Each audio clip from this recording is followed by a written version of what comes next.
And so it ends for season 2 of Castlevania with the story of Dracula's curse. Exactly, and we've come to the end of season 2. I'm sorry, it's bugging the shit out of me. I'm sorry. Well, just the way that like it ends so many times. Like there's this closure, there's so that many closure. endings. It's like Return of the King all over again. It's a very There's so Return of the many King endings. ending. It's also trying to do like the Game of Thrones, how like episode 9 of the season is like very action packed. Episode 10 is building up to the next season, to where not really much is happening. Just people are prepping up for what happens next. And that was very much what was happening with quite a few characters. Oh, yeah. Mainly our Devil Forge Masters. They're getting ready for Season 3, whereas everyone else is having their 12 endings. Exactly. Like I think I counted, the trio. Trevor, Alucard, Sypha, they have one ending together. Yes. And then Trevor and Sypha have an ending together. Yes. And then Alucard has an ending alone. Uh-huh. So our trio has several endings with each other. Several closures. And I'm like, oh my god. And on one hand, it's just like, they're beautiful closures. Oh, they're great. Because I'm so invested in our characters. I want to, have that punctuation on everything. And be like, you know what, this is a very good place to leave off our characters, and I'm feeling it. It's great. And there are these moments, these beats that happen, and I'm just like, okay, I'm left with a sense of like, I feel good where our characters are. Yeah. And it's like purposely done, I think, to agitate me, because they keep doing the fade to black and then coming back up. Yep. They keep doing it in this episode. And it's just like, oh, we're not done. Yeah, that character's done, like that little moment's done, but the whole episode, it's not really done. It's not really done. But you know what? No, they even do it in the character moments. Well, yeah. Because like, let me. There's the send-off with all three of them when they leave the castle, because there is Trevor a fade gives, to black. Yeah. In Isaac's ending, and then it comes back up on Isaac. Really? Yeah. Fade to black on Isaac. All right. And it comes back up on him. All right. It's like it's angering me, but at the same time, like, I'm so invested in the characters. I'm like, okay, yeah, I just want to see what happens. It's how we felt the first time we saw Return of the King. Like, we were so glad for the closure of the characters, but upon different viewing, it's just like, how many endings does this stupid movie have? Oh my god, it just keeps going and going. Because they destroy the ring, and I'm like, wait a minute, there's supposed to be close to an hour left. What are they going to do? I understand. And I'll be damned if they don't fill that time. I understand that we have plot threads that need to end. Yeah. I do. I get it. But it's just like, there comes a point that the way you're ending it, it's just stringing along. Mm-hmm. But structure be damned. Let's talk about each ending. Well, not what each actually ending, happens. what happens in those endings. Yes. The structure of the episode be damned. Let's talk about what happens. And so Sypha breaks the castle. Sypha breaks the castle. As they basically agree. They all agree. And Alucard's just like, well, I'll take the castle. And Trevor's like, you know what? You can have the library too. You know what? It's that was a nice moment. A fantastic gesture there. And it's just a great moment. Mm-hmm. That's just like the collective knowledge of the Belmonts, the collective knowledge of Dracula. Yeah. And Alucard will protect both. Yep. And obviously Trevor and Sypha, they're ready to continue their adventures together. Yep. You know, whilst Alucard protects the castle and whatnot, they're going to go off and have their adventure. And they talk about going to Brela. Yep. Where the castle had initially landed. Yep. The seaport town of Brela. Mm-hmm. And, they talk back and forth. And you can tell they still have that nice little bickering that they do. But hints of romance, possibly? Yeah. We shall see. It's... They're riding off. They're riding off. And Trevor waves to Alucard. Oh my and god. Alucard flicks them off. It's so good.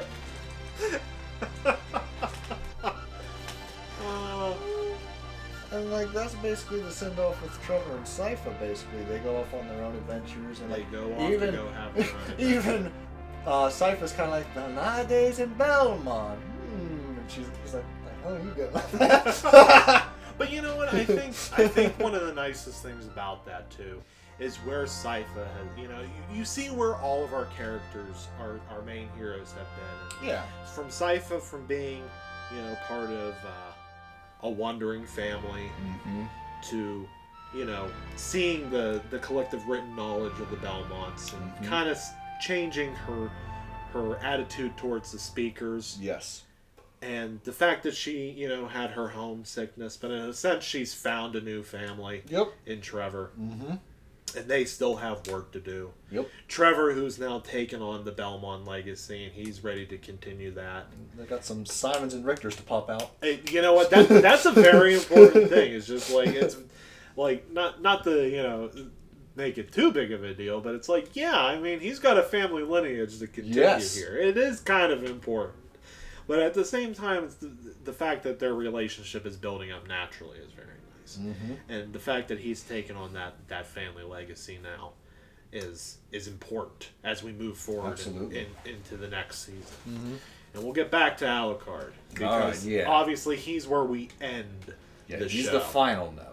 So let's talk about these Forge Masters. Okay, let's start with Isaac, who's back in the desert. Back in the desert, his favorite place. His favorite place. And he's just trying to keep some water and keep nourished because he's like, well, shit, I'm here now. It's like, what Thanks, does he do now? He needs to find a new purpose in life. Mm-hmm. And a smart thing they do, because it ties back in with Curse of Darkness, the Isaac and Curse of Darkness, in a sense, while still being this show's version of Isaac. Okay. Which, You're talking about when he explains like why he's pissed at Hector? Well, more of the fact that, you stripped me of my home, my pride, and now I'll have my revenge. He's been stripped of everything, and now he'll have his revenge. Now, the way he has it, the way he describes it, is... this entire season we've seen him be, I am all for Dracula. I'll do anything for Dracula. And the last thing he says is, I think I'd like to have an army of my own. Yeah. Kind of showing that he's ready.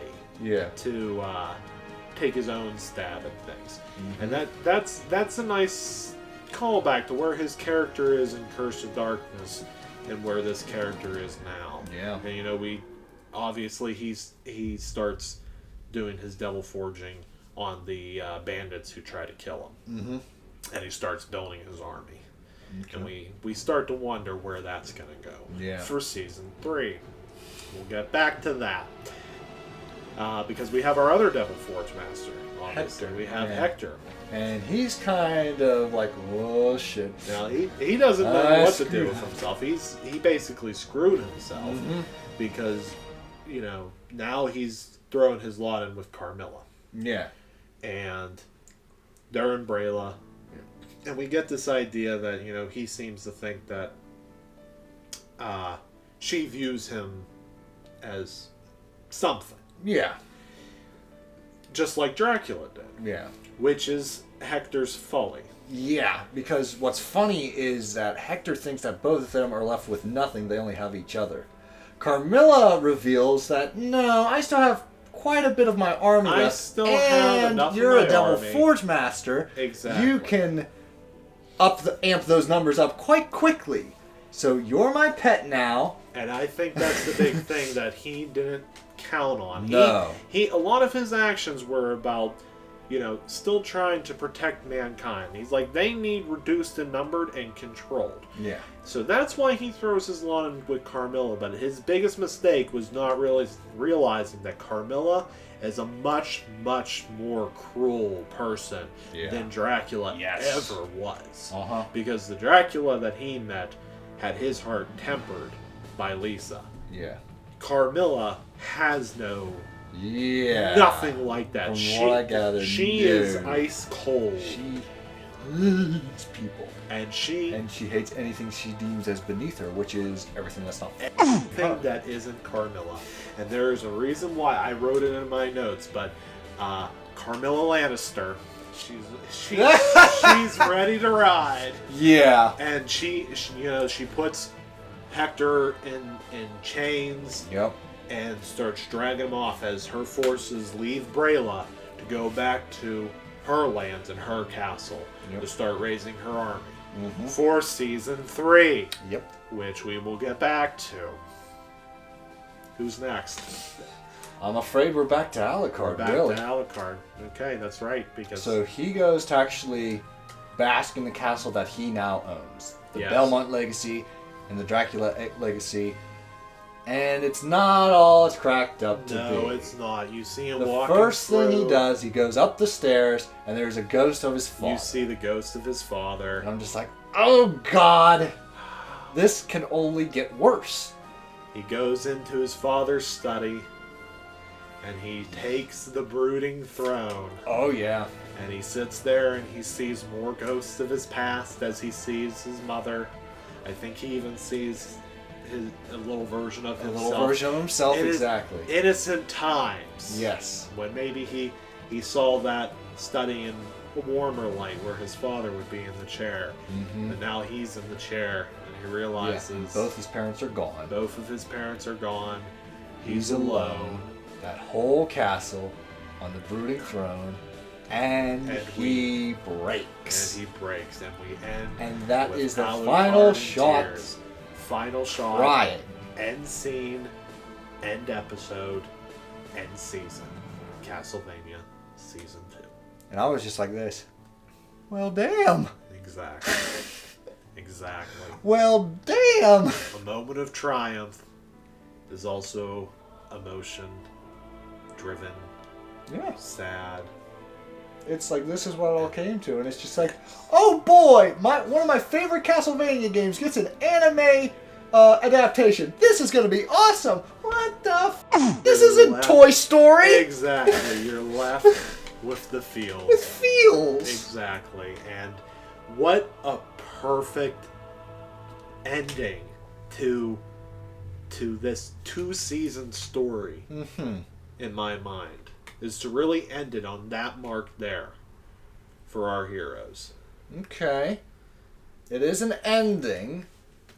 The problem is there's a season 3. There's a season 3 coming. So this feels less like a closure and more like a halt. But it feels like the perfect closure. It does. My concern is when they continue, is it going to weaken or undermine that closure, that bullet point? I like the bullet points. I like Terminator ending with 2. I like... That's a good point. That is a very good point. I like when series ends, and when I see these scenes, as excellent as they are, they feel like endings. They feel like, I don't want to see Dracula resurrected. This is the perfect send-off for him. I don't want to see what happens next because I'm fulfilled. But the Castlevania fan in me is just like, well, yeah, there should be more, but